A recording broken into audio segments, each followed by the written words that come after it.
Mochi, a Japanese rice cake, is one of the oldest and the most important foods in Japanese cuisine. But today, I'm going to show you another type of mochi using this. It's called Imo-Mochi, Hokkaido style potato cakes.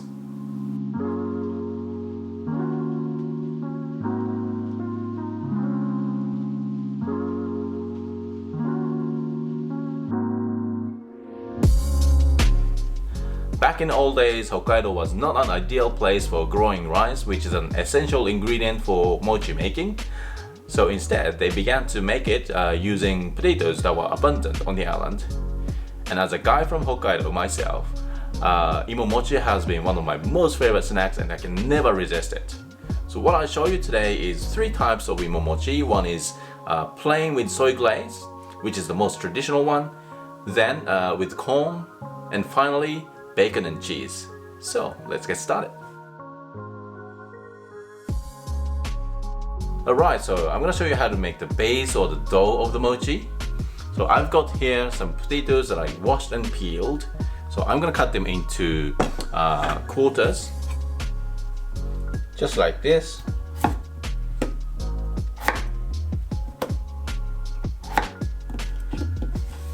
Another one. I cut in half and then into quarters. Alright, so all the potatoes are cut, so I'm just gonna throw that into a pot like this.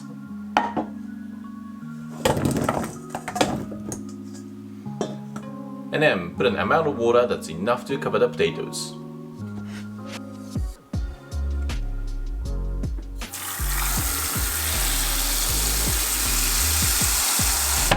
This should be enough, so I'm going to heat this on the stove until they get tender.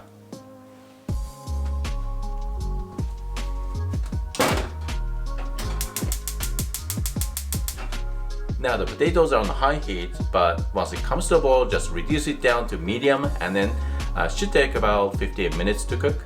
So it has come to a boil, so I'm going to turn the heat down to medium.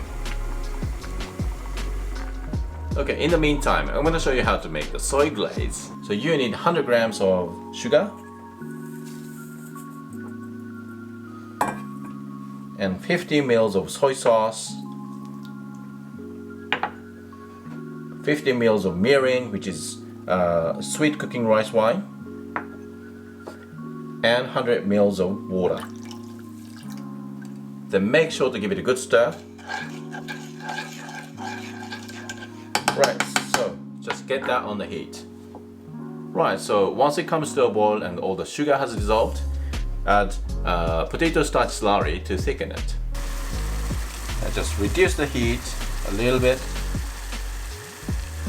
and slowly add the slurry, stirring the sauce.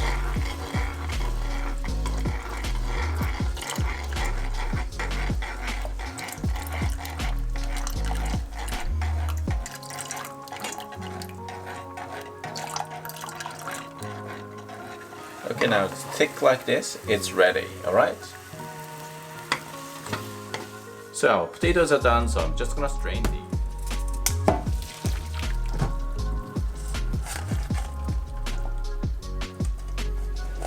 And once you strain these, put this back on the heat. So, on the heat, I'm just gonna shake it like this to bring out the starch and make it fluffy. And this is called kokimo in Japanese. You see how it's getting starchy on the surface? This also helps cook away the excess water in the potatoes.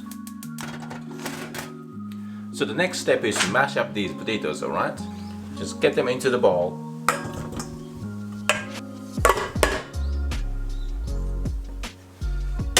And then, using a masher, just mash them up. Okay, just add a teaspoon of salt to season. Then just mix that up. Now it's been mashed up completely, so I'm going to cool it down. After it's been cooled down, I'm going to add some potato starch, but be careful not to add the starch while it's still hot, because otherwise it gets too sticky and difficult to work with. So the mashed potatoes have been cooled down to the temperature that I can touch with my hands. At this point, I'm gonna add potato starch, which is called Katakuriko in Japanese. And the amount of the Katakuriko should be roughly about 15% of the amount of potatoes. Alright, just get all this Katakuriko in. So if you don't have access to Katakuriko, cornstarch will do the same job. So don't worry about it. Right, just mix that like this.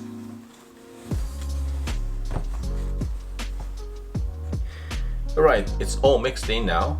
I'm just going to divide this into 3 parts because I'm going to make 3 different kinds, alright?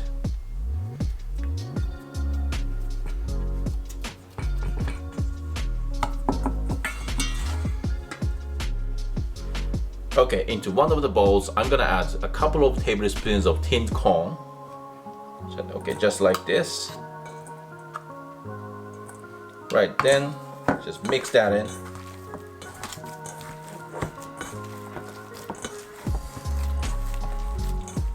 Right, into this bowl, I'm just gonna slice in some bacon.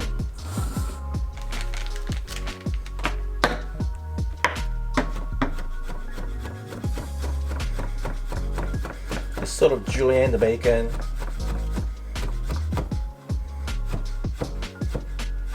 And then just get that in. Give it a good mix again. I'm gonna add some black pepper as well.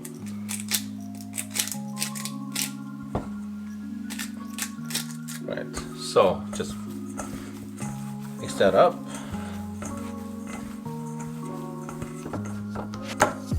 Right, this one is ready.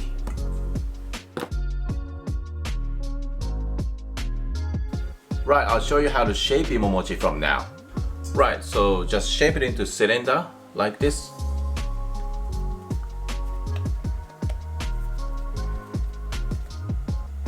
And then divide it into half, and then half again. And make each part into bowls like this.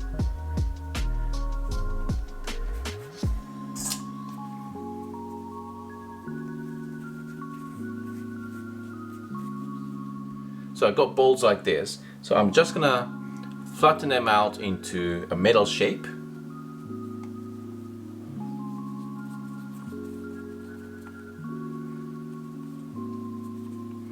Alright, so that's it. This is Imo-Mochi shape. Now the corn one is the same. Just make them into the balls like this and flatten them out. Now the bacon and cheese one is a little bit different from the other two. So make them into 4 balls like these, and then take one to flatten it. And here I've got some Gouda cheese. Put some Gouda cheese in and cover it with another ball, alright? And rest is the same. Just shape them into a middle shape. Like this, alright?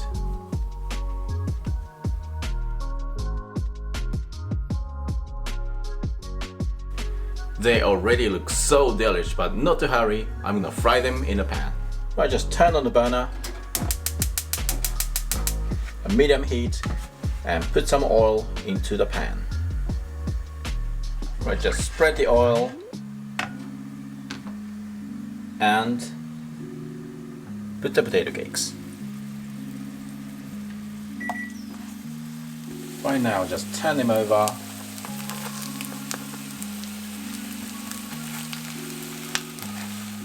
Now at this point, put the cover on and cook for 5 minutes or so. Looks like they're ready now, so let's plate them up. And here I've got a nice bamboo leaf to be placed on the dish. Right, just align these potato cakes like this.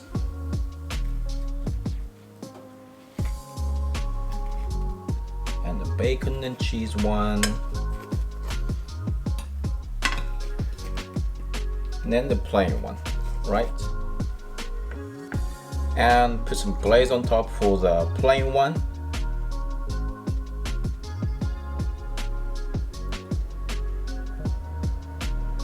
Right, just like this. And finally, put aside some nori sheets. Right, let's have a taste test. This is the bacon and cheese one. Oh my god, oh my god. Sorry guys, the cheese just came out and nearly burnt my finger, but that was really scrumptious, such an epitome of Hokkaido. Make sure to try this one. Alright, that's it guys for now. Thanks for watching and I'll see you in my next video. Bye bye.